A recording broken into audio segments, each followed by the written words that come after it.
तो आज जो हम करने वाले हैं वो है, जो एक टॉपिक हम पहले कर रहे थे उसी का ही थोड़ा सा एक्सटेंडेड रूप है, जिसे हम करने वाले हैं महाजन की किताब से नॉर्मल डिस्ट्रीब्यूशन। हमने तुमको प्रैक्टिकली तो थोड़ा सा बता दिया था मैंने ये, लेकिन मैं थ्योरेटिकली थोड़ा सा बताती हूँ तुम्हें इसके साथ में ये क्या चीज़ है नॉर्मल डिस्ट्रीब्यूशन, जो मैं तुमको पहले से बता रही थी कि नॉर्मल डिस्ट्रीब्यूशन इसको थ्योरेटिकली मैं समझाने की कोशिश करती हूँ तुमको थोड़ा सा, कि हम पढ़ रहे थे कि हम कई चीज़ें देख गए कि भाई एक चीज़ को पढ़ लिया था कि भाई कोई डेटा है, भले वो डिस्क्रीट है, ग्रुप्ड है, अनग्रुप्ड है, कैसा भी है, कंटिन्यूस है, उसको हम असेंडिंग ऑर्डर में रखते हैं। असेंडिंग ऑर्डर में रखने के बाद में हम उसका एक ग्राफ पे उसको प्लॉट करते हैं, ग्राफ में प्लॉट करते हैं। उस ग्राफ में प्लॉट करने को कहता है फ्रीक्वेंसी डिस्ट्रीब्यूशन। फ्रीक्वेंसी डाली गई है तो इसको फ्रीक्वेंसी के अकॉर्डिंग जो एक एक्स एक्सेस और वाई एक्सेस में इसको प्लॉट करते हैं, इसे कहते हैं फ्रीक्वेंसी डिस्ट्रीब्यूशन।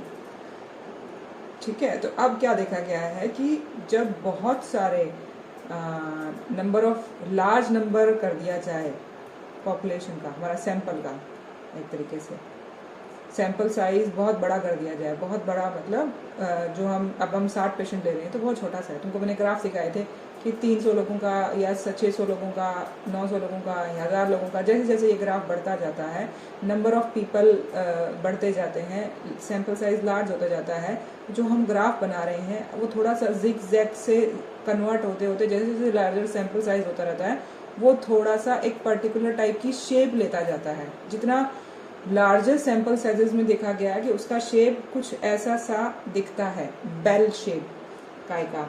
तो ये देखा गया है जैसे जैसे तुम सैंपल साइज बढ़ाते जाओगे, तो इसका मतलब कि अगर मैंने 5000 लोगों पे स्टडी करी और उसके बाद में जो 5000 लोगों का डेटा जो मैं ऐसे मैंने उसको लगाया था, उसकी शेप ऐसी बन गई ऐसे करके। तो जैसे कि इसको अगर 5000 लोगों का है तो ऐसे करके इसकी शेप बन गई, इसके कॉर्नर्स को जोड़ रही हूँ। तो जो ये शेप है इसे बोला जाता है डिस्ट्रीब्यूशन। तो है ये, तो ये नॉर्मल है। नॉर्मल मतलब इस शेप को इसने एक नॉर्मल कर्व, इस कर्व को नॉर्मल कर्व बोल दिया गया, इस डिस्ट्रीब्यूशन को कि नॉर्मली डिस्ट्रीब्यूटेड है, इस डिस्ट्रीब्यूशन को नॉर्मल डिस्ट्रीब्यूशन वर्ड बोल दिया है। तो इससे फायदा क्या होने वाला है, इससे क्या, इसके और क्या मतलब अपने को क्या समझ आता है इससे समझ ये आता है कि जो हमने अब इसमें से मैंने अगर मैंने 5000 लोगों की स्टडी करी और ऐसा सा कुछ डेटा आता है तो इसका भी कोई मीन आता होगा ना, इसका भी कोई स्टैंडर्ड डेविएशन का हम कैलकुलेट करे होंगे करके, तो इससे एक रेंज भी आती होगी। इस तरीके से 5000 लोगों की एक रेंज आती होगी। तो मैं अगर कोई एक बंदे ने 5000 लोगों से स्टडी कर ली है और उसने ये सबको डिफाइन कर दिया, 5000 लोगों से मिलने के बाद रेंज डिफाइन कर दिया, एसडी डिफाइन कर दिया, मीन डिफाइन कर दिया, तो ये मतलब एक तरीके से यूनिवर्सल बोल दिया जाता है। यूनिवर्सल मतलब कोई अगली बार अगर कोई बंदा अगर 20 लोगों को लेके स्टडी करे, 30 लोगों को, 100 लोगों को लेके स्टडी करे, तो उसका जो ये वाला मीन, जो यूनिवर्सल मीन है, उसका मीन इसके आसपास आता है। मान लिया कि ये 160 है यूनिवर्सल मीन, तो जो एक इंडिविजुअल बंदा थोड़े लोगों पे स्टडी कर रहा है, अब उसका ग्राफ तो जिगजैग बनता है। थोड़े लोगों पे जब स्टडी करते हो तो नॉर्मल डिस्ट्रीब्यूशन का ग्राफ नहीं बनता, थोड़े लोगों पे स्टडी करते हो तो उसका थोड़ा सा जिगजैग सा ग्राफ सा बनता है। तो इस जिगजैग ग्राफ से बंदा क्या समझे, मतलब क्या फायदा हो कि भाई इसका मीन निकालना है, इसका स्टैंडर्ड डेविएशन निकालना, कुछ निकालना है। तो ये जो मेरी स्टडी है वो क्या मैंने मान लिया कि 1 लाख लोगों का टोटल, अब इंडिया की पॉपुलेशन मान लिया कि 1 लाख लोग थे, 1 लाख लोग हैं, 1 लाख लोग हैं। 1 लाख लोगों के बारे में मैं कुछ स्टडी करना चाहती थी। मान लिया जैसे कि इसमें आगे एग्जांपल दे रखे हैं, हाइट, वेट, जैसे इसके अंदर दे रखा है, जैसे कि age level, age at menarche, menstruation cycle के डेज, पल्स रेट या वेट एट बर्थ या सिस्टोलिक, ऐसे करके कुछ पैरामीटर्स थे, इनकी ऑब्जर्वेशन करी गई। अब ये बहुत लंबे सैंपल, बड़े बड़े सैंपल्स ले गए, एक बाद उन्होंने देखा कि इसकी रेंज ये आ रही है, इसकी ये आ रही है, ऐसे करके रेंजेस आ रही हैं, इसका मीन ये आ रहा है, इसकी स्टैंडर्ड डेविएशन ये आ रही है, हम कोफिशिएंट ऑफ वेरिएशन निकाल चुके हैं, वो इसका कोफिशिएंट ऑफ वेरिएशन ये आ रहा है। तो इसमें क्या होता है कि भाई अब ये नॉर्मल है कि ये जो लिमिट्स निकली हैं, ये वाली जो रेंज निकली हैं, क्या हम इनको नॉर्मल बोल दें? ज़्यादातर लोगों के साथ यही हो रहा है क्या तो इसको नॉर्मल पता करने के लिए अगर ये सैंपल साइज बहुत बड़े हैं, जैसे 5000 एग्जाम्पल दे रही है, 5000 लोगों के साथ अगर ये निकली है और एक बंदा कोई 100 लोगों के साथ स्टडी करके कुछ रेंज निकाल रहा है, और वो रेंज मान लिया कि भाई इसने तो 5000 लोगों की स्टडी करके रेंज निकाल दी 9 से 18, और मान लिया एक बंदे ने 100 बंदों पे ही स्टडी करी थी और उसकी रेंज निकली कि 4 से 9, तो हम क्या बोलेंगे, क्योंकि हमारे पास ये यूनिवर्सल रेंज है, हम इससे कंपेयर करके देखेंगे यार ये तो 9 से 18 होती थी, लेकिन 100 लोगों पे स्टडी करने के बाद तो ये आ रही है, इसका मतलब इसने जो स्टडी करी है वो सही नहीं है। सही नहीं है मतलब कि बाई चांस जो 100 लोग पकड़ लिए इसने, वो इस 5000 लोगों से थोड़े से अलग से थे। ये स्टडी गलत नहीं है, इससे ये पता चलता है कि जो सैंपल साइज लिया गया, सैंपल जो लोग जहाँ से कलेक्ट किया गया, वो लोग ही इस पॉपुलेशन से इससे अलग थे। इसको मैं कैसे इसको समझाते हैं कि इसका और एग्जांपल्स में, जैसे कि अपने ये लेते हैं बीपी और क्या क्या लेते हैं, जैसे हाइट ली, उन्होंने हाइट लिया, तो हाइट उन्होंने कितना मान लिया कि कितने लोगों का डिस्ट्रीब्यूशन है, मीन 160 आया, SD5 आया, और आई डोंट नो कि टोटल इसका शायद फ्रीक्वेंसी है, ये शायद मान लिया कि कितने लोगों को इकट्ठा किया गया, इसमें कहीं लिखा होगा, कहीं लिखा टोटल नंबर, मान लिया कि ये कितने लोगों का था, ऐसे करते करते शायद 500 लोगों का होगा, आई थिंक, पता नहीं इसके अंदर, ठीक है, मान लिया कि ये 500 लोगों का सैंपल है, ऐसे करके, तो 500 लोगों के अंदर उन्होंने देखा कि भाई एक एक इस हाइट का कितना है, ये सारा उन्होंने लिखते गए ऐसे करके, इस इतने लोग इतने फ्रीक्वेंसी सामने लिखते गए इसके अंदर, ठीक है। तो उन्होंने देखा कि जो मिडल हम मीन निकाल रहे हैं, उसके आसपास ज़्यादा लोग हैं, उसके बाद में उससे जैसे हम दूर जा रहे हैं नंबर ऑफ पीपल कम हैं उसके, ऐसे करके। तो ये जो डिस्ट्रीब्यूशन बनता है, ये इसको ऐसे समझ लो या उसको इस ग्राफ के ऊपर ऐसे समझ लो, ऐसे करके कि भाई ये ऐसे बनेगा, इसमें मैक्सिमम ये वाला एरिया, ये वाला जो एरिया है वो ये है सेंटर वाला, ठीक है, जो ये कॉर्नर वाला होगा, ये कॉर्नर वाला एरिया है, ऐसे करके, तो ये वाला जो है वो ये है, ऐसे करके, ठीक है। तो ये जो लास्ट वाला कॉर्नर वाला एरिया होगा, ये बिल्कुल इसके वाला कॉर्नर वाला एरिया है, ऐसे करके। तो ये इस तरीके का ये ग्राफ का रिप्रेजेंटेशन है। अब ये जो ग्राफ है, इससे और क्या फ़ायदा होने वाला है ये समझने के लिए, तो ये होने वाला है कि जो 100 लोगों का जैसे उन्होंने सैंपल लिया, और उससे इतने ज़्यादा लोगों, अगर तुमने बहुत बड़ा सैंपल लिया और उसका डिस्ट्रीब्यूशन ऐसा बन गया, तो वो माना जाता है कि वो स्टडी सही है, वो यूनिवर्सल है, उससे जो आंसर निकल रहा है, उससे जो रेंज निकल रही है, उससे जो कुछ निकल रहा है, वो हमेशा के लिए सच बात हो जाती है, क्योंकि अल्टीमेटली एक नॉर्मल शेप ले लिया है। नॉर्मल शेप किसी भी चीज़ की तभी आ सकती है जब वो बहुत बड़े लेवल पे करी गई हो। तो ये नॉर्मल कर्व थ्योरेटिकली, इसको थ्योरेटिकल डिस्ट्रीब्यूशन बोला जाता है कि ऐसे तो नहीं है कि भाई 1000 या 500 लोगों का किसी भी तरीके का डेटा, मतलब किसी का बीपी चेक किया गया, शुगर चेक किया गया, या किसी का हाइट चेक किया गया, तो एग्जैक्टली सेम ऐसा बनेगा, ऑलमोस्ट सेम बनेगा। तो इसको थ्योरेटिकली एग्जैक्ट बोला जाता है कि भाई हाँ, मान लो कि भाई एग्जैक्ट बनता है, ऐसे ही बनता है। और एग्जैक्ट इस शेप का बनने का मतलब होता है कि तुम अल्टीमेटली जिससे जो रिजल्ट निकल रहे हैं ना, वो आगे आने वाले 5000 लोगों पे, 1 लाख लोगों पे, 1 करोड़ लोगों पे उस रिजल्ट को अप्लाई कर सकते हैं। मतलब वो बात उन लोगों के लिए भी सच मानी जाएगी। 500 लोगों का अगर रेंज ये निकला है, जैसे कि मान लिया 500 लोगों का ये बनाने के बाद में, 500 लोगों का डेटा इकट्ठा करने के बाद में अगर नॉर्मल डिस्ट्रीब्यूशन बन गया, तो उसकी जो रेंज निकली, उसका जो मीन निकला, रेंज जो निकलेगी, ये नॉर्मल रेंज को इसको डिफाइन कर दिया जाएगा। नॉर्मल इन सेंस जो भी तुम निकाल रहे हो उसका। अब इसका तुम अगले 500 लोगों पे करो या 1 लाख लोगों पे करो, 1 लाख लोगों के लिए तुम बोल दोगे कि भाई यही बात जो रेंज निकली है, ये इन 1 लाख लोगों के लिए बात सच है। इसको इस तरीके से समझा जाता है। तो इसका मतलब हम ये नॉर्मल शेप की तरफ जाते हैं, और हम चाहते हैं कि ज़्यादा हमारा डेटा हमें नॉर्मल शेप की तरफ ले जाए, और उसके बाद हमारा एक तरीके से उस स्टडी का एक तरीके से अंत आ गया है कि हाँ, हम नॉर्मल डिस्ट्रीब्यूशन पहुंच गए और जो हमको रेंजेस मिलने लग गई, अब इसके आगे फर्दर स्टडीज़ करने की ज़रूरत नहीं है, हमने ये रेंज पा लिया। तो हम इस रेंज से ही समझेंगे अगली बार कि भाई अगर कोई इंसान फिर से कोई 200 लोगों की स्टडी करता है या 500 लोगों की स्टडी करता है, 1000 लोगों की स्टडी कर रहा है, अगर उसका आंसर सेम ऐसा सा कुछ निकल रहा है, इट मीन्स कि भाई ये दोबारा से स्टडी सत्य होगी एक तरीके से, कि भाई यही बात सच है। अब यही बात 1 लाख लोगों पे अप्लाई होने वाली है। ये बात और ये वाली ए और बी बातें दोनों 1 लाख लोगों के लिए सच मानी जाएगी। लेकिन अगर किसी प्रॉब्लम से कि भाई एक बाद में किसी ने सैंपल जो निकाला वो इससे कुछ अलग आंसर आ जाए, जो ऑलरेडी है उससे कुछ अलग आंसर निकल आए, तो इसका मतलब या तो इसकी सैंपल में कोई दिक्कत है। अगर ए यूनिवर्सल स्टडी थी, मतलब यूनिवर्सल मतलब ए कोई बहुत बड़ी स्टडी थी जिसका ऑलमोस्ट कर्व नॉर्मल तक बन गया था और उसके बाद में उसकी जो उस बात को सब मानने लग गए, ए नाम की कोई स्टडी थी।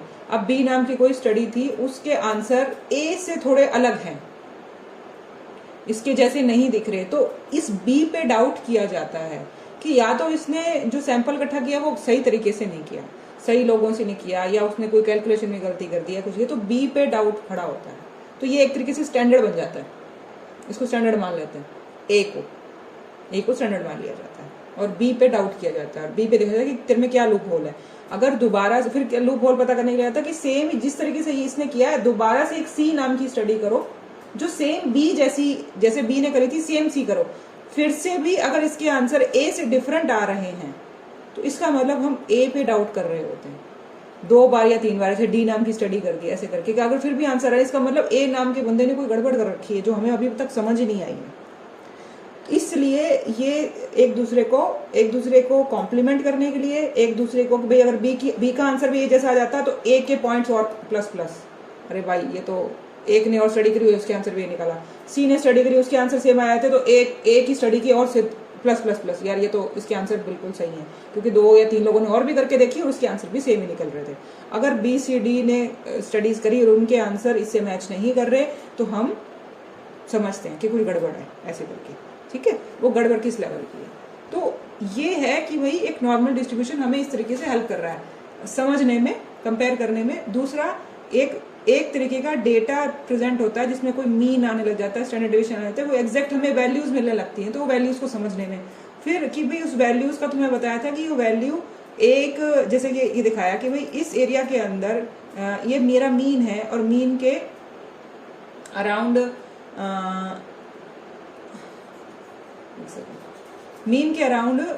ज्यादातर एरिया जो होगा, अगर वो नॉर्मल डिस्ट्रीब्यूशन कर्व बन गया है तो ये उसका गुण है नॉर्मल डिस्ट्रीब्यूशन का, कि नॉर्मल डिस्ट्रीब्यूशन के सेंटर को जैसे हम मीन बोलते हैं, तो मीन के अराउंड 1 SD तक, 1 SD तक पर्टिकुलर टाइप का डेटा गिनती करके मान लेते हैं। गिनती करके मानने का मतलब कि ये इन्होंने कैलकुलेट किया बहुत सारे स्टडीज के बाद में कि अगर मैं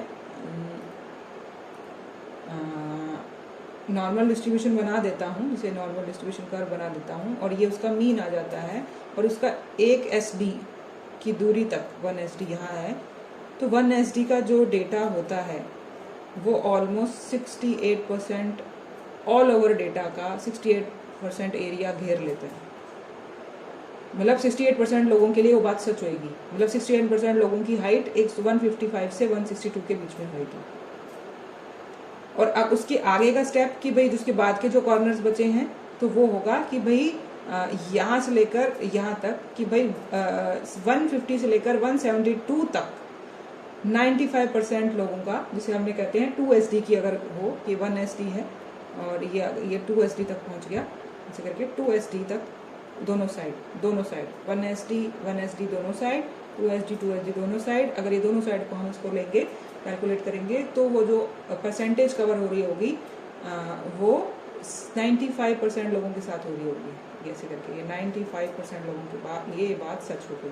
95% लोगों की हाइट 150 से 175 के अंदर 0.2 के अंदर पाई जाएगी। अब इसी के आगे फर्दर और कि भाई इसको 3 SD तक लेके जाते हैं तो 9% लोगों के साथ ये बात सच यहाँ तक, ठीक है। ये वाली इसके अंदर, इसके अलावा भी कुछ रह गया तो उसके बाहर की बात है। अरे हाँ ठीक है,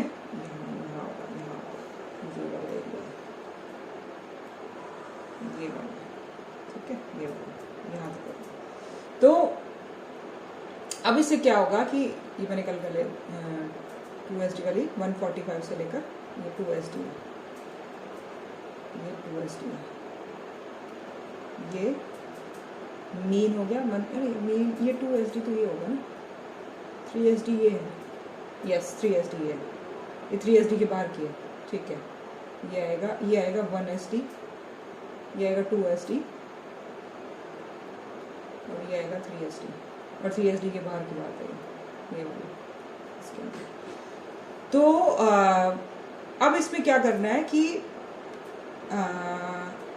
हमारा डेटा जब अगली बार हम ऐसे लिस्ट बनाएंगे और ऐसे डिस्ट्रीब्यूट हो रहा, अगर नॉर्मल डिस्ट्रीब्यूशन होगा तो हम जो ये रेंज डिसाइड करेंगे 1SD की, 2SD की, 3SD की, तो उससे पता चलेगा कि ज़्यादातर लोगों वो 1 लाख लोगों की हम स्टडी करने की ज़रूरत नहीं है। हमने 500 या 1000 लोगों की स्टडी करके या थोड़ी सी स्टडी करके हमारा नॉर्मल डिस्ट्रीब्यूशन तक पहुंच के जो हमने आंसर निकाला, ये निकाल लिया कि 68% लोग आम जनता में, 1 लाख लोगों में 68% लोगों की हाइट इतने से इतने तक आ जाएगी। ये बात 1 लाख लोगों पे सत्य हो जाएगी, जितनी भी तुम्हारी पॉपुलेशन है, ऐसे करके। तो ये हमें ब्रॉड लेवल के आंसर्स निकालने की कोशिश करता है, क्योंकि हम सारे लोगों की स्टडी नहीं कर रहे हैं, 1 लाख लोगों को हम जोड़ नहीं रहे हैं, तो हम थोड़े से लोगों पे स्टडी करके भी जो आंसर्स जो निकलते हैं वो बड़े पॉपुलेशन पर उस आंसर्स को अप्लाई कर पाते हैं कि वो बात उनके लिए सच हो जाएगी अगर शेप नॉर्मल डिस्ट्रीब्यूशन तक पहुंचती है तो। ठीक है, अब वो नॉर्मल डिस्ट्रीब्यूशन के कुछ गुण हैं और कि भाई नॉर्मल डिस्ट्रीब्यूशन में, जैसे मैंने तुमको ये बता दिया कि भाई इस बुक के अकॉर्डिंग चलते हैं, तुमको थोड़ा सा बताती हूँ कि हम क्या क्या पढ़ रहे थे। तो ये सिर्फ थ्योरी आगे वाली जो स्टार्टिंग तुम पढ़ोगे कि भाई स्टैंडर्ड डिवीजन या नॉर्मल डिस्ट्रीब्यूशन क्या, जो तुमको वर्ड्स दिया है उसका थ्योरी है बस। ये उसको डिफाइन बोला जाता है, क्रिटिकल लिमिट, ये जो मैं तुमको नॉर्मल लिमिट या क्रिटिकल लिमिट डिफाइन करने में इसको हेल्प करता है ये नॉर्मल डिस्ट्रीब्यूशन। फिर उन्होंने एक एग्जाम्पल दिया है, जैसे मेंस्ट्रुएशन का लिया है कि किसी के लिए 28 दिन का साइकिल होता है, मेंस्ट्रुएशन का आइडल साइकिल है, तो लेकिन रेंज क्या है 21 से 35 तक। तो कितने लेडीज का 28 से 30 तक होता है, किसका 26 से 28 तक होता है, कितने परसेंट लोगों का, परसेंट एक तरीके से वही वाली ऐसे करके। तो ये चीजें हेल्प, कैसे इसका आंसर मिलेगा, तुमने तो निकाल दिया कि भाई मीन उसका 28 है, लेकिन तुम इधर उधर का पता करने के लिए चाहो तो ज्यादा लोगों के साथ कैसे होता है, तुम कहोगे 50% लोगों के साथ तो यही होता है, कैसे ये बताएगा ऐसे करके। तो ये हेल्प करता है। तो इसको बनाने में कैसे, जो हम डिस्ट्रीब्यूशन बनाते हैं वो उसके लिए कैसे प्रिपेयर होता है, मतलब जैसे कि लार्जर नंबर ऑफ पॉपुलेशन चाहिए, ये तो बात है ही, किसी भी वेरिएबल की, जैसे height, blood pressure, pulse rate, किसी भी वेरिएबल की बहुत लंबी बड़ी चली चाहिए। फिर उसका उस ऑब्जर्वेशन कुछ जो होगी, some observation are above the mean and other are below the mean. अब कोई भी जो तुम उसकी बनाओगे, ऑब्जर्वेशन बनाओगे तो उसका एक मीन आएगा, तो कुछ तो मीन से कम होंगी, कुछ मीन से ज्यादा होंगी। अगर इसको ऑर्डरली अरेंज कर दोगे तो तुम ये देखोगे कि भाई असेंडिंग डिसेंडिंग ऑर्डर में कर दोगे तो मैक्सिमम प्लस, ये माइनस वाला एरिया और ये प्लस वाला एरिया, तो तुम देखोगे ज्यादातर जो डेटा है वो मीन के अराउंड पाया जाएगा, और जो एक्सट्रीमिटीज पे कम डेटा होगा, जो कि मैंने ग्राफ में भी दिखाया कि भाई ज्यादातर यहाँ पे बहुत कम डेटा होगा, सेंटर में ज्यादा डेटा होगा इसके अंदर। और जो ऑलमोस्ट, अगर ये सिमेट्रिकल है, नॉर्मल बन गया है, तो माना जाता है कि ऑलमोस्ट ये आइडेंटिकल हो जाता है। इसे मिरर लगाओ, इधर जितना डेटा है एग्जैक्टली डेटा उधर होगा अगर नॉर्मल डिस्ट्रीब्यूशन है ये वाला, तो सिमेट्रिकल बन जाता है ऑन ईच साइड ऐसे करके। तो इस चीज को, इस शेप को, डिस्ट्रीब्यूशन के इस नेचर को, इस शेप को नॉर्मल डिस्ट्रीब्यूशन बोला जाता है या गॉसियन डिस्ट्रीब्यूशन बोला जाता है इसके अंदर। और ये इसमें कहा जाता है कि normal distribution of observation is a virtue of large random samples. Virtue मतलब गुण, कि भाई नॉर्मल डिस्ट्रीब्यूशन हो जाना एक बड़े सैंपल, रैंडम सैंपल का गुण है, कि ऐसा हो ही जाता है कि तुम जितना बड़ा सैंपल कर जाते हो उसका ऑलमोस्ट तक उसका ग्राफ नॉर्मल पहुंच जाता है, ये उसका गुण है एक तरीके से। तो और वो 68% होता है, ये 95% है, तुम्हें मैंने बता दिया। और क्या है, in other words any normal distribution is found that observation larger और smaller than 1SD are fairly common formally of 1/3। कि भाई इसको दूसरी लैंग्वेज में मतलब कि भाई जो मैंने बोला कि भाई जो माना गया कि ग्राफ के अंदर मीन के अराउंड 1SD निकला, तो इसके बाद में जो डेटा है वो थोड़ा ही कॉमन होता है, मतलब रेयर, मैक्सिमम लोग 68% यहाँ रह गए तो उसके बाद तो कितने ही बचे, ऐसे वाली बात होती है, ये कितने ही बचे, कि थोड़े बहुत कॉमन सा डेटा रहता है इसका, लेकिन मेजरली इस 1SD के अंदर कवर हो जाता है इसके अंदर। Values that differ from mean by more than twice the SD, अगर 2 एसडी से आगे निकल गया, अगर इस 2 एसडी के बाद की बात की जाए तो और भी रेयर डेटा है, सिर्फ 4.5% लोगों के साथ ऐसा होता है। तो अगर तुम्हारे पास कोई, तुमने एक इंसान का बीपी चेक पता किया और बीपी कुछ आया समथिंग 150 के अराउंड, तो तुम्हारे लिए ये किसी ने पहले डिफाइन करके छोड़ी हुई है, तो तुम कह रहे हो यार 150 तो नॉर्मल थोड़ी ना होता है, नॉर्मल लिमिट तो भाई 80 से लेकर 120 है, और 120 वाली भी आजकल 140 तक एक्सटेंड कर दी गई है कि आजकल के लोग थोड़ा नमक ज्यादा खाते हैं, तो 80 से 140 की लिमिट को नॉर्मल बोल दिया है।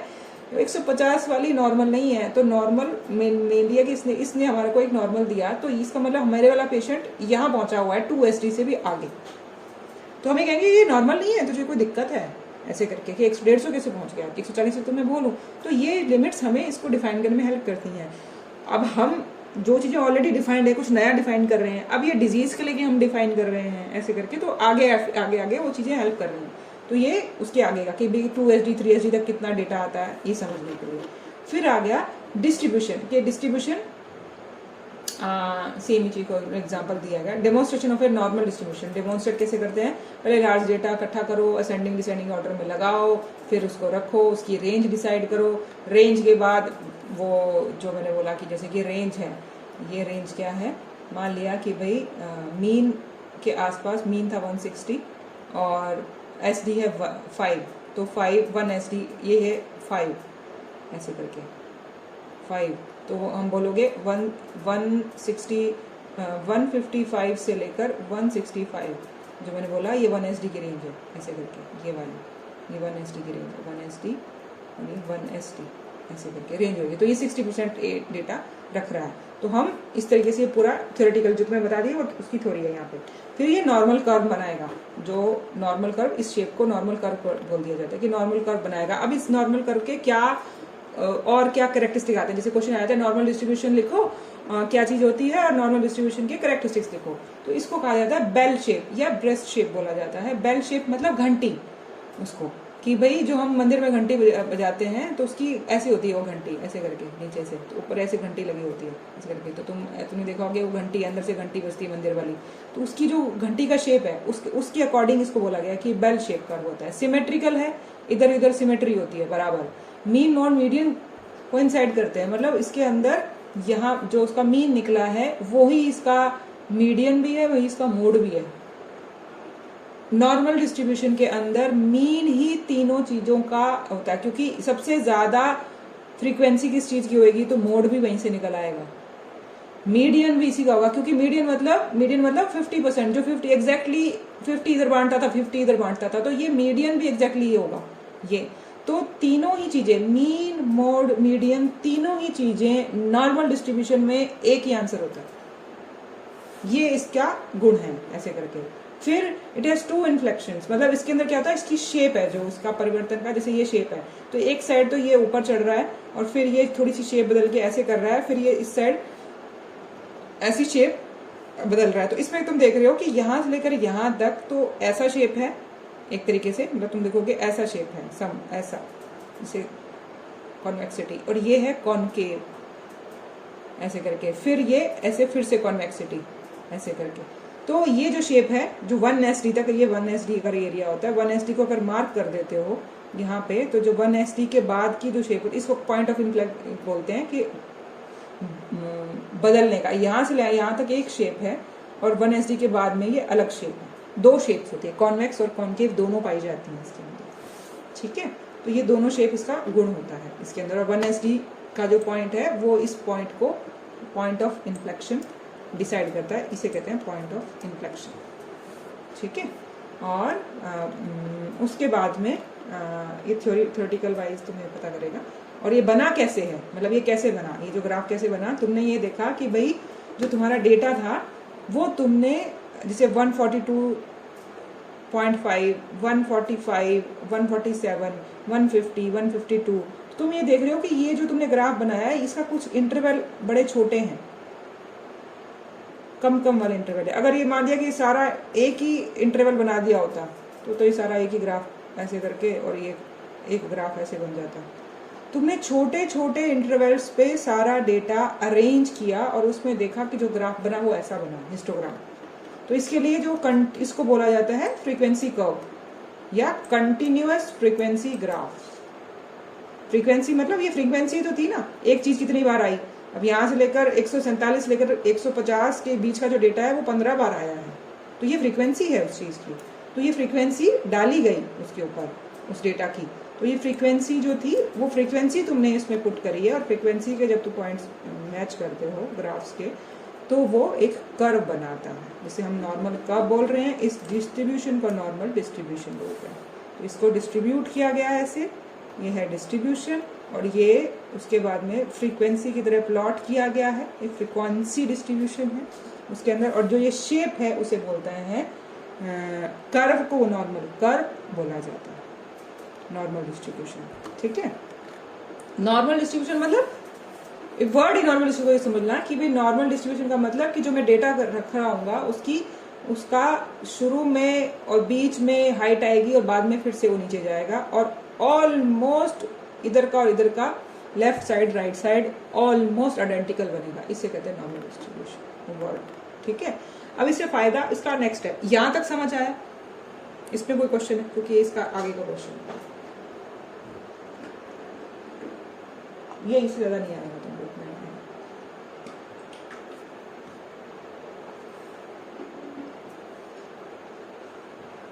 इससे ज्यादा कुछ ये समझ नहीं आया, इसमें कोई क्वेश्चन तो कुछ।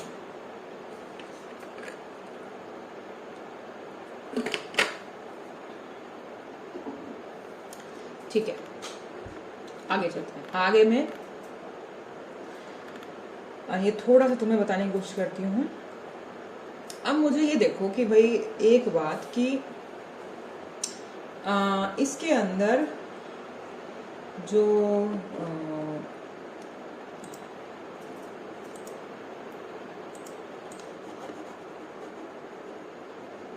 दो लोगों ने, अलग अलग लोगों ने, ये जैसे हाइट है, ये 1000 100,000 हाइट्स इसमें लिखा हुआ। ठीक है, तो मुझे ये बताओ कि इसे लिखा हिस्टोग्राम ऑफ 1000 हाइट्स। अब 1000 पहुंचते ही ये नहीं बोला रही कि हर किसी का डेटा अगर 1000 पहुंचता जाएगा तो सारा नॉर्मल डिस्ट्रीब्यूशन में कन्वर्ट होता जाएगा। नहीं, ऐसा नहीं है। जितना लार्जर सैंपल साइज होगा ये उस वेरिएबल डिपेंड करता है कि वो जो लार्ज वर्ड उसके लिए कितना है। हाइट के लिए ये लार्ज वर्ड 1000 के आसपास पहुंच के आ रहा है। मे बी बीपी के लिए लार्ज वर्ड 1500 हो, 2000 हो, 5000 हो, 10,000 हो, वो पता नहीं। तो ये कोई वर्ड 1000 को तुम इसको नॉर्मल डिस्ट्रीब्यूशन के आसपास का डेटा नहीं समझ सकते हो। किसी भी वेरिएबल के लिए वो डेटा लार्ज नंबर क्या है हमें पता नहीं होगा, वो कर करके ही पता चलता है उसके अंदर। ठीक है, तो अब तुम ये देख रहे हो कि भाई एक बंदे ने 1000 लोगों का किया और उसके पास इतना और इतना आया। अब इसका मीन आ गया 160। 1 SD निकाल लिया। 1 SD वो बोल रहा है कि भाई 155 से लेकर और 165 1 SD हो जाता है, ऐसे करके इसको 1 SD बोल देते हैं। तो एक तीसरा बंदा एक डेटा लेके आता है, वो कहता है कि भाई मैंने अपने पेशेंट का किया, वो है 166 G। मुझे बताओ कि भाई ये कहाँ पे है।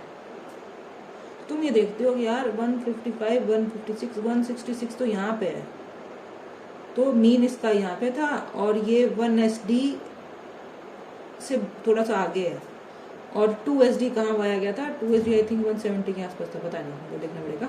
तो मान लिया कि यहाँ पे है 2 SD, तो ये तो जगह तुमने नाम लिख दिया 2 SD ऐसे करके, और इसका जगह का नामकरण कर दिया एक तरीके से 1 SD डिस्टेंस नाम लिख दिया। जैसे 1 किलोमीटर है जी, 2 किलोमीटर है जी, किलोमीटर। अब किलोमीटर जो वर्ड है उसके अंदर 160 से लेकर 165 ये जो रास्ता है वो है 5, मतलब मीन से लेकर 1 SD तक जाना है तो 5 पॉइंट क्रॉस किए हैं। 160 से 165, फिर 165 से 170, 2 SD। तो ये रास्ता भी है 5 का एक तरीके से। तो लेकिन एक बंदे ने, दूसरे बंदे ने जब ये रिसर्च करी तो उसने देखा कि उसका 160 अगर बाय चांस मीन आ भी गया, लेकिन उसका जो 1 SD है, 1 SD मतलब जो ये डिस्टेंस है उसका आ रहा है 7, मान लिया आ रहा है 10, तो दिखेगी तो शेप सेम ही दोनों की कि भाई नॉर्मल डिस्ट्रीब्यूशन है जी। 160 बाय चांस उसका 160 उसका भी आ गया, तो लेकिन 1 SD की वैल्यू उसके लिए 170 है, 1 SD की वैल्यू। तो यहाँ पे तो 1 SD की वैल्यू 165 है, यहाँ पे ये 1 SD की वैल्यू 170 है। तो ये तो कह रहा है कि 170 इधर, मतलब 170 यहाँ पे, और अगर 10 यहाँ पे करा जाए तो 150 से लेकर 170 के बीच में 68% डेटा होना चाहिए। तो इसके SD में और इसके SD में फर्क आ गया। SD मतलब बीच का ये वाला डिस्टेंस। अब क्या इन दोनों को कंपेयर कैसे करेंगे यार, ये तो बीच में उन दोनों में फर्क आ गया। अब दो स्टडीज में मीन भी कॉमन आ जाए तो बहुत बड़ी बात होती है, मीन ही कॉमन नहीं आता तो फिर हम कैसे पता करेंगे। बाई चांस इसका मीन अगर ये ना आता है तो मैंने बोल दिया एग्जाम्पल, जो रियल लाइफ में एग्जाम्पल होगा वो उसमें ये होगा कि उसका SD निकलेगा, उसका निकलेगा 152 और वो कहेगा कि भाई मेरा निकला है SD 7, तो 152 + 7 निकला, मतलब 8 मान लिया, 160, 8 मान लिया, ऐसे करके 160, तो इधर 160। तो ये ग्राफ मतलब हम इन दोनों को कंपेयर कैसे करेंगे। मतलब ये तो कहेगा कि 1 SD मेरा तो 8 निकलता है जी स्टैंडर्ड डेविएशन, और ये कहता है मेरा तो 5 निकला है जी, और उसकी वजह से मेरा ग्राफ ऐसे बन रहा है, और ये कहेगा कि भाई मेरा तो 8 SD बन रहा है, इस वजह से मेरा ग्राफ ऐसे बन रहा है। तो इस ग्राफ को ग्राफ को कैसे मानोगे, क्योंकि नीचे स्केल में गड़बड़ है। मतलब वो कह रहा है कि मैं 1 किलोमीटर जाता हूँ, अब 1 किलोमीटर सारी दुनिया के लिए 1 किलोमीटर स्टैंडर्ड चीज है कि 1 किलोमीटर का मतलब उतना ही होता है, लेकिन किसी के लिए ये थोड़ा कह सकते हैं उसको हम बोले कि भाई 1 किलोमीटर तेरी लैंग्वेज में तो 1 किलोमीटर कुछ और है, मेरी लैंग्वेज में 1 किलोमीटर भी कुछ और है। क्या मतलब, रास्ता तो बराबर होना चाहिए ना, स्टैंडर्ड कोई वर्ड तो होना चाहिए। तो इस वर्ड को कि ये घपला तो है, मतलब इसके अंदर इसका मतलब कोई घपला है इसके अंदर कि भाई इसको हम एक दूसरे की स्केलिंग सही नहीं है। अब जैसे कि बंदा बोलता है मैं 10,000 रुपये कमाता हूँ, दूसरा कहता है कि 10,000 मैं 10,000 डॉलर कमाता हूँ, तो क्या उसकी और हमारे वाली चीज सेम है, हम दोनों कमाई सेम कर रहे हैं, गड़बड़ है ना उसके अंदर। तो भले 10,000 सेम है वर्ड, लेकिन उसके पीछे उसकी वैल्यू में फर्क है। तो हमने एक करेंसी को स्टैंडर्ड बना दिया, उसके अकॉर्डिंग हम एक दूसरे को कंपेयर करते हैं कि अच्छा उसको डॉलर में कन्वर्ट करो जी, इसको रुपये में कन्वर्ट करो जी, एक दूसरे में कन्वर्ट कर लो, फिर हम एक दूसरे को समझ में आएगा। तो जो वो कन्वर्जन वर्ड है कि हम ऐसा क्या करें कि भाई इस डिफरेंस को समझ पाए कि भाई जो ये 160 से और इसका ये 5 का डिफरेंस, जो 5 SD है और ये 7 SD है या 8 SD है, क्या ये सेम ही बात बोल रही जा रही है क्या, या इसमें कोई फर्क समझ में आ रहा है, इसमें कुछ गलत अलग है ऐसे करके। तो ये वाला डेटा और ये वाला डेटा सेम ही है क्या। तो इसको कन्वर्ट करने के लिए जो कन्वर्जन है, जो कन्वर्जन करते हैं, जैसे कि हम बोलते हैं कि इसको डॉलर में कन्वर्ट करने के लिए $1 का माप रुपया इतना होता है, उसके बाद एक मतलब तुमको 1,000 रुपये का कन्वर्ट करना है, 1,000 रुपये का इतना होगा बटे डिवाइडेड बाई इतना, तो मैथ लगती है। उसके बाद हम जो आंसर आ जाता है वो कहते हैं अच्छा मैंने भी $1,00,000 कमाए हैं, तेरा पैसा भी मैं जो कन्वर्ट करके देख रहा हूँ वो भी $1,00,000 ही आ रहा है, तो इसका मतलब हमने डॉलरों में तो बराबर ही कमाया है। इसका मतलब तेरे रुपये में कुछ और कर ले, भले मेरे इसमें कुछ और कर ले।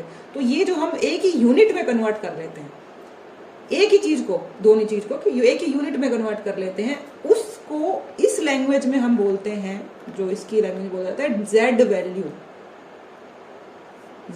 बोला जाता है कि भाई दोनों की लैंग्वेज अलग हो जाएगी। मतलब दोनों को स्टैंडर्डाइज करने के लिए उस जेड वैल्यू निकालने के लिए क्या किया जाएगा। जैसे मैंने बोला कि 166, अब 166 है तो 166 तेरे लिए कि भाई एक तो ये वाला है, तेरी लैंग्वेज में 166 कहाँ आ रहा है और इसकी लैंग्वेज में 166 कहाँ आ रहा है, तो इसके अकॉर्डिंग तो 166 1SD और 2SD के बीच में आ रहा है, लेकिन इसके अकॉर्डिंग 166 तो 1SD के अंदर आ रहा लग गया, क्योंकि इसका तो 152 से 160 है, 102 SD की बात है ना, 160 निकाला। एक सेकेंड, ये आया था 152 और मैंने 160 निकाल दिया और 160 के बाद 10 और कर दो 170, 2 SD आ गया है ना, तो 160 समथिंग लाइक दिस कि 2 SD के पास में। और यहाँ देखो तो ये भी 2 SD है, लेकिन ये 1 SD के ज्यादा पास है, ऐसे करके, ठीक है। तो यहाँ इसके लिए तो ये 2 SD के पास का है, लेकिन हमारे लिए इस वाले डेटा के लिए ये 1 SD के पास का है। ये वैल्यू, इससे फर्क क्या पड़ने वाला है कि जो हम डिसाइड कर रहे हैं क्रिटिकल लेवल्स की भाई हम स्टडी के अंदर की कोई चीज यहाँ पहुंच गई, यहाँ पहुंच गई या यहाँ पहुंच गई, ये जो रीजन ऑफ रिजेक्शन और रीजन ऑफ एक्सेप्टेंस तुम्हें मैंने बताया था कि भाई इस वाले एरिया के अंदर 95 तक ये वाला एरिया नल हाइपोथेसिस को देंगे, ये हम उसको देंगे सिग्निफिकेंस लेवल को देंगे। तो आगे और बताऊंगी दोबारा करके। तो अगर हमारा डेटा इतने पॉइंटों से फर्क पड़ जाता है तो यार हमारी रिसर्च एक्सेप्ट हो रही है, रिजेक्ट हो रही है, इतने से फर्क पड़ने लग जाएगा, ये तो गड़बड़ हो जाएगी। तो इस वजह से ये समझना कि एग्जैक्टली ये जो वैल्यू आई है वो कहाँ है, इसके लिए या मेरे लिए कहाँ है। तो इस वर्ड को, इस 166 को इस लैंग्वेज में कन्वर्ट कर दिया जाता है कि ये 1 SD के आसपास थी या नहीं। तो SD की लैंग्वेज में करेंसी का नाम बदल दिया गया, SD की लैंग्वेज में ये वैल्यू कहाँ है इस स्केल पे। जैसे तुमको मैंने बताया कि ये 1 SD के यहाँ पास में है और ये 2 SD के पास में है, ये 1 SD के यहाँ पास में। अब ये पॉइंट क्या है, इस पॉइंट को क्या बोलेंगे, इस पॉइंट को बोलते हैं Z वैल्यू। निकालो जी इसकी, इसका कोई नामकरण करो और Z वैल्यू को देखो कि इसकी Z वैल्यू और इसकी Z वैल्यू सेम आ रही है क्या, फिर तो बात सेम है। अगर इसकी Z वैल्यू और इसकी Z वैल्यू में अलग फर्क आ रहा है तो इसका मतलब ये गड़बड़ है कुछ, इसके अंदर समथिंग वो बेटर। मतलब एक Z वैल्यू निकालना एक वर्ड इसलिए बोला जाता है, उसको कैसे यूज करेंगे वो बताऊंगी। Z वैल्यू निकालने के लिए क्या किया जाएगा अब ये कि मीन निकालो, जो मैंने बोला मीन है, मीन के अराउंड जो तुम वैल्यू लेके चल रहे हो, अब मैं लेके चल रही हूँ जिसको ऑब्जर्वेशन बोल रहे हैं, जिसका मुझे पता करना है। तो 166 माइनस, अगर मैं वो मीन लेके चल रही थी, कितना मीन था इसका, 160 इसका था, ठीक है, ऐसे करके। तो 160 अपॉन इसका SD अगर मैं 5 लेके चल रही थी तो इसका कुछ निकलेगा आंसर। ऐसा ही दूसरी वाले के लिए कि भाई 166 और माइनस 152 अगर मैं उसका लेके चल रही थी, उसका SD था 8। अब इन दोनों का कैलकुलेट करने पर, इसका कैलकुलेट करने को इसका कैलकुलेट करने क्या आता है, मान लीजिए इसको कैलकुलेट ही करेगा, कैलकुलेट करो, इसका कैलकुलेट करो। तो आया कि 166 माइनस 152 14/8 14/8 ये आया 1.75, ठीक है, प्लस में है ये। और ये आया 166 माइनस 160 से आ गया 6 अपॉन क्या है 5 डिवाइड बाय 1.2। अब 1.75 और 1.2 ऑलमोस्ट जगह जाता कि अच्छा ये इसका वैल्यू है और ये इसकी वैल्यू। अब इन दोनों को कंपेयर करना आसान है, ठीक है, इन दोनों को समझना आसान है। इसका मीनिंग कल और समझाऊंगी कैसे, कि भी कैसे है कि भाई इसका मतलब कि ये जो 166 था, 160 था और किसी का 152 था, इन सब की वैल्यूज ऑलमोस्ट खत्म होगी, हमारे पास ये वैल्यूज रहेगी एक दूसरे को कंपेयर करने के लिए। तो पता चला कि वो हमारा डिस्टेंस कितना कवर किया था, और कहेगा कि भाई तू तो 1.2 किलोमीटर ही गया है और मेरे वाले में भाई मैं तो 1.7 किलोमीटर चला गया। मतलब इजी लैंग्वेज में समझने के लिए ये और समझाऊंगी। पर एक है कि ये Z वैल्यू निकाली जाती है किसी ऑब्जर्वेशन की, तो पता चलता है उस Z वैल्यू को देखने के लिए। अब ये Z वैल्यू क्या 1.2 आई है, कुछ आई है, तो ये Z वैल्यूज हर एक पॉइंट पे। अब इन्होंने क्या किया, बहुत सारी स्टडीज करके ना ये देख लिया कि मीन के आसपास 1 SD 2 SD जो हम निकाल ही पाए। अब वो 1 SD 2 SD जिसका जितना होगा 5 है 10 है, तो 1 SD और 2 SD की सबकी वैल्यू अलग अलग आ रही है एक तरीके से। तो ये Z वैल्यू के लिए इन्होंने क्या समझा कि 1.2 आ गया, इसका मतलब ये है कि ये जो पॉइंट होता है ना मीन का, इस पे होती है Z = 0। और उसके बाद में जैसे जैसे वर्ड जाता रहता है, तो जैसे वो निकलता रहता है, तो 1 SD और जो होता है वो Z = भी 1 होता है। मतलब जहाँ पे एक SD का रास्ता पूरा हो जाता है, वहाँ पे Z भी एक ही आता है एक तरीके से। तो 1 SD = 1 Z, ये ऑलमोस्ट ऐसे करके होता है। तो अब हमने देखा था कि एक चीज थोड़ी सी आगे थी, 1.2 आगे थी, ये वाली हमारी 166 वाली। तो मैं तुम्हें कह रही थी कि भाई 1.2 है यहाँ पे ऐसे करके, तो ये देख रहे थे कि 1.2 है यहाँ पे है 1 SD ऐसे करके। इसका कलर चेंज करके बताऊँ तुम्हें। तो मैं बोल रही थी कि तुम्हें कि भाई ये हम देख रहे हैं, ग्राफ में भी देख रहे हैं कि भाई 1 SD अगर हमारा यहाँ था तो 1.2 समथिंग यहाँ पे है, हमने ग्राफ में भी देखा। और यहाँ पे भी देखा कि 1.7 है, तो देखा कि भाई 1 SD मेरा यहाँ था, तो 2 SD यहाँ है, तो मेरा जो Z वैल्यू है वो यहाँ पे है, तो 1.7 यहाँ पे है। तो मतलब ये तो तुम क्योंकि छोटी वैल्यूज हैं और ये करके समझना, जब लार्ज डेटा आ जाता है, बहुत सारा नंबर होता है, तो ये समझना कि 1.2 है जी यहाँ पे और ये 1.7 है, ये बात समझने के लिए बड़े डेटा के अंदर हेल्प करता है ऐसे करके। तो इससे पता चल जाता है कि भाई मैं कहाँ हूँ। अब अगर ये वैल्यू जैसे कि मैं बोल रही थी रीजन ऑफ एक्सेप्टेंस और रीजन ऑफ ऐसे करके कि भाई जो डेटा निकलेगा उसके अंदर मैंने मान लिया कि रीजन ऑफ एक्सेप्टेंस 2SD तक होता है, 2SD 95% डेटा आ गया जी इसके बीच में। अब इसका मतलब 2Z भी ऐसे ही होता है। तो अगर मेरा 1.7 आया Z, इसका मतलब कि जो मेरा डेटा है वो रीजन ऑफ एक्सेप्टेंस का था। अगर बाय चांस मेरा डेटा, अगर ये जो Z वैल्यू 1.2 पॉइंट समथिंग आ जाती है, 2 पॉइंट आ जाती है, 1 आ जाती है, तो इसका मतलब इससे थोड़ा सा क्रॉस कर गया, बाहर आ गया, तो रीजन ऑफ रिजेक्शन में चला जाता। इससे मेरा डिसीजन डिसाइड हो जाता। तो इसका मतलब मैं हर एक इंडिविजुअल वैल्यू का डिसीजन ले सकती हूँ कि वो मेरा एक्सेप्टेंस में रीजन में है या रिजेक्शन रीजन में। किससे? कि ये जो डिस्टेंस पता करने वाला Z वैल्यू, उससे। ठीक है, तो ये बात तुम्हें समझ आई कि नहीं आई? थोड़ी कॉम्प्लिकेटेड है, दोबारा से कल से फिर अपने बात करेंगे, पर ये है कि Z वैल्यू एक नीचे का नाप पता करने के लिए एक वर्ड डिफाइन किया गया है, ताकि 2-3 अलग अलग स्टडीज में जो नंबर अलग अलग आते हैं उन नंबरों की वैल्यू खत्म हो जाए। 166 है किसी का मीन, किसी का ये मीन है, उसको डिवाइड करके थोड़ी सी मैथ्स लगा के सेम स्केलिंग पे लेके आया गया। फिर समझना कि वो स्केलिंग 1.5 अगर 7.5 किसी का आंसर आ रहा है, 1.2 किसी का आंसर आ रहा है, अब है तो सेम ही चीज़ ना उसके अंदर, तो वो क्या है, उसका सिग्निफिकेंस क्या है, ये उसका मतलब है। आगे हम और यूज़ करेंगे, Z वैल्यूज उसमें यूज़ होगी हमारी हर जगह आके, उसमें करेंगे। तो अगर क्वेश्चन है तो पूछो, नहीं तो गुड नाइट।